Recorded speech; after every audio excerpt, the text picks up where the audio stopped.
Assalamualaikum warahmatullahi wabarakatuh. Nama saya Nika Dek Sulistiawati, NIM A01419019, Prodi Sistem Informasi, semester 3 kelas A, Fakultas Sains dan Teknologi, Universitas Muhammadiyah Gorontalo. Tugas 1, membuat video rangkuman. Dosen pengajar Ibu Tri Pratiwi Handayani MKom. Baiklah, kita masuk kepada materi pembahasan, yaitu mengenai pengenalan NetBeats ID. Sebelum itu, kita masuk kepada definisi ID atau Integrated Development Environment. ID adalah aplikasi perangkat lunak yang menyediakan fasilitas lengkap yang diperlukan untuk melakukan pengembangan perangkat lunak. Suatu ID setidaknya memiliki fasilitas seperti antara lain: 1. Editor, yaitu fasilitas untuk menuliskan source code dari perangkat lunak. 2. Compiler, yaitu fasilitas untuk mengecek sintaks dari source code, kemudian mengubah dalam bentuk binary yang sesuai dengan bahasa mesin. 3. Linker, yaitu fasilitas untuk menyatukan data binary dan beberapa source code yang dihasilkan komputer sehingga data binary tersebut menjadi program komputer yang siap untuk dieksekusi. 4. Debugger, yaitu fasilitas untuk mengetes jalannya program untuk mencari kesalahan yang terdapat dalam program. ID modern sendiri juga dapat membantu memberikan saran yang mempercepat penulisan kode. ID juga dapat menentukan bagian-bagian yang mengandung kesalahan. Baik, selanjutnya di sini kita masuk kepada pembahasan mengenai NetBeats ID. Sebelumnya kita harus mengetahui apa itu NetBeats. NetBeats merupakan salah satu free open service ID untuk para developer perangkat lunak yang ditulis dengan menggunakan platform NetBeats atau NetBeats ID.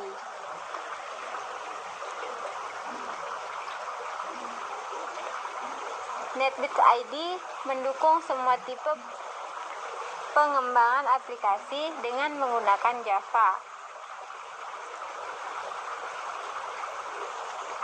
antara lain JavaScript, Web, FJB, dan aplikasi mobile.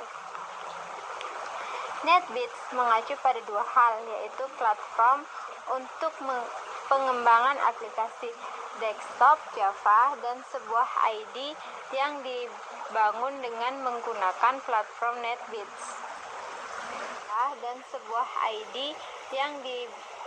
dengan menggunakan platform NetBeats. Platform NetBeats memungkinkan aplikasi dibangun dari sekumpulan komponen perangkat lunak modular yang disebut modul. Sebuah modul adalah sebuah Java arsip yang membuat kelas-kelas Java untuk berinteraksi dengan NetBeats OpenAPI dan file manifestasi yang mengidentifikasinya sebagai modul.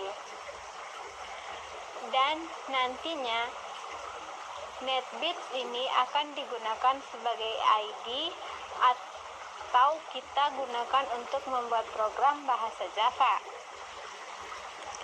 Baik, selanjutnya kita masuk kepada proses instalasi NetBeats ID.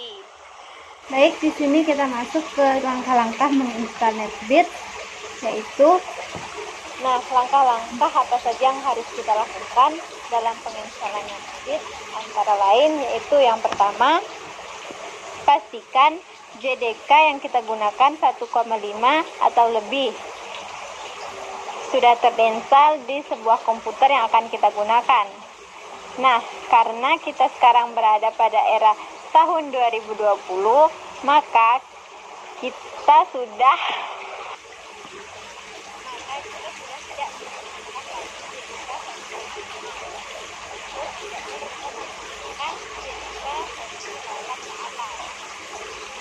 Jadi sebelumnya kita harus menginstalasi NetSuite, maka kita harus sudah punya JDK yang sudah terinstall di dalam komputer kita, dan dengan kata lain itu kita harus menginstal JDK. Menurut saya, atau cara yang lebih baik adalah kita install saja JDK versi 8 ke atas. Itu sudah yang terbaru atau yang sudah bagus versinya. Jadi setelah kita sudah selesai menginstal dan JDK itu sudah terinstall, maka kita sudah dapat membukanya.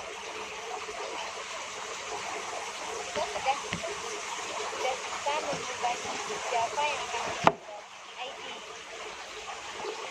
Sebenarnya di sini ada banyak ID untuk Java, akan tetapi di sini kita masih akan instalasi NetSuite ID.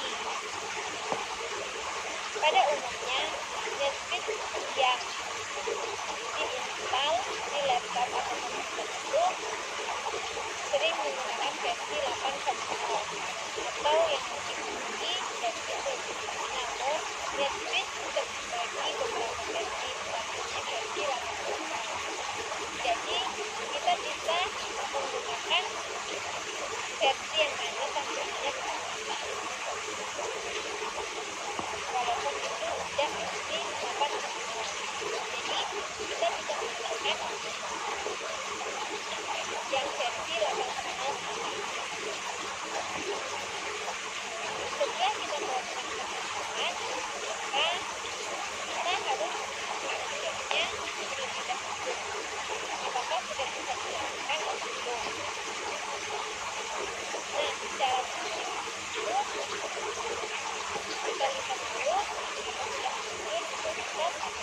bersama saya. Jadi kita berhak menentukan di mana saja kita bisa menyimpan file tersebut, lalu klik OK. Maka akan muncul tampilan baru dari NetBeat. Itu.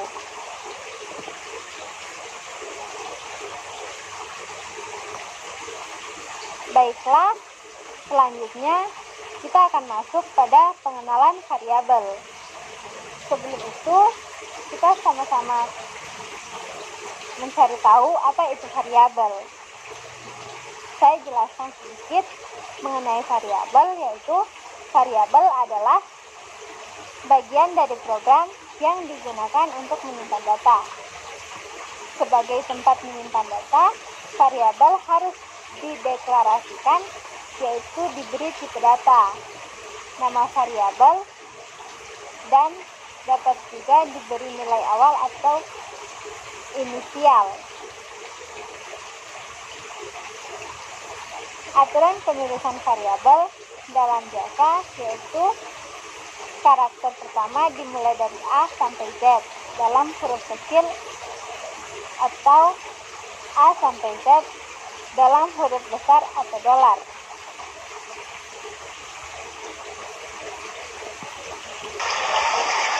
Variabel tidak boleh diawali bilangan 0, 1, dan seterusnya.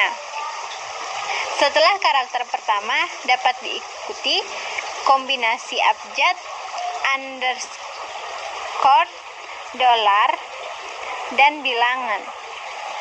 Yang kedua, tidak boleh menggunakan reset request. Maksud saya reset record dalam Java.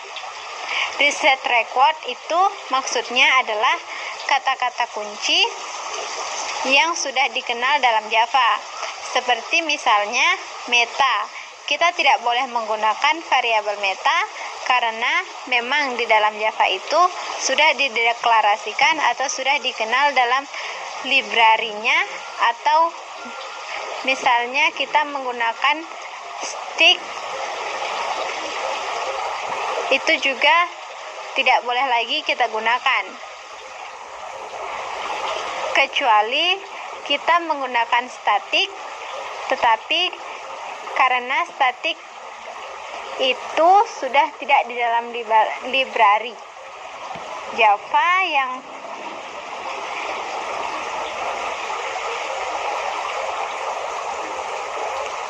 library, maka kita tidak boleh lagi menggunakannya untuk sebuah nama variabel. Yang ketiga yaitu tidak boleh menggunakan operator. Jadi tambah, kurang, sama dengan, per. Kemudian variabel di Java bersifat case sensitive. Itu artinya sudah ditentukan huruf besar, huruf kecilnya. Jadi kita tidak boleh sembarangan menggunakan huruf kecil, huruf besar, huruf kecil pada sebuah Java. Misalnya cara penulisan variabel tipe data, nama variabel dan data variabel tersebut bersifat case sensitive. Bersifat case sensitive itu artinya yaitu huruf besar dan huruf kecil itu dibedakan dalam pemrograman Java. Seperti halnya yang saya bilang tadi, kita tidak boleh sembarangan menggunakan huruf besar dan huruf kecil. Ini bisa kita buktikan jika melakukan praktek atau membuatnya langsung. Nah, kemudian untuk tipe data, yaitu merupakan jenis atau sifat data yang akan disampaikan dalam memori. Tipe data dibagi menjadi dua jenis, yaitu tipe data primitif dan tipe data referensi. Tipe data primitif ini yaitu merupakan tipe dasar yang digunakan untuk data tinggal. Tipe data primitif antara lain terdiri dari boolean, integer, short, long, char, float, dan double. Dan kemudian tipe data referensi adalah tipe data berbentuk yang berisi data sesungguhnya. Seperti itu. Jadi bisa kita bedakan tipe data primitif dan tipe data referensi. Baiklah, sekian rangkuman materi dari saya. Apabila ada kesalah-salahan kata, saya mohon maaf, dan apabila ada salah-salah dari pengertian yang saya sampaikan, saya mohon maaf. Jadi penjelasan saya mengenai pengenalan NetBeans ID hanya sampai di sini. Sekian dan terima kasih. Wassalamualaikum warahmatullahi wabarakatuh.